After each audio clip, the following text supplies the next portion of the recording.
بسم اللہ الرحمن الرحیم۔ السلام علیکم ورحمۃ اللہ وبرکاتہ۔ معزز ناظرین گرامی، کیا آپ جانتے ہیں کہ ایک ایسا وقت بھی آیا جب ہزاروں نابینا لوگ حضرت عیسیٰ علیہ السلام کے پاس لائی گئی اور اللہ تعالیٰ کے حکم سے صرف ایک دعا اور ایک کلمہ نے اندھے آنکھوں کو بینا بنا دیا۔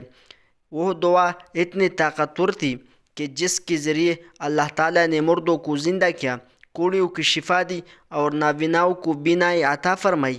آج کی اس ویڈیو میں ہم آپ کو بتائیں گے کہ حضرت عیسیٰ علیہ السلام کی وہ بابرکت دعا جس کے ذریعے اللہ تعالیٰ نے 50,000 نابیناؤں کو شفا دی، اس کا پس منظر اور روح راز جو اکثر لوگ نہیں جانتے۔ تو پیارے دوستو، چلتے ہیں اس دعا کی طرف۔ بسم اللہ الرحمن الرحیم۔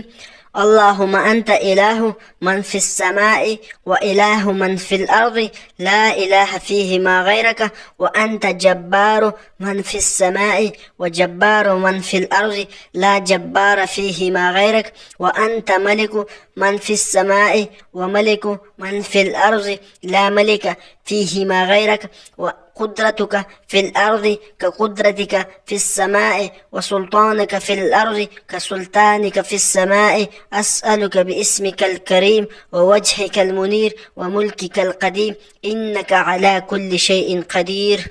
کہ پڑھنے کا طریقہ یہ ہے کہ اس کو 7 مرتبہ یا 14 مرتبہ یا 21 مرتبہ مریض پر دم کر کے یا پانی پر دم کر کے مریض کو پھلائے، انشاءاللہ مریض کو اللہ تعالیٰ ضرور شفا دے گا۔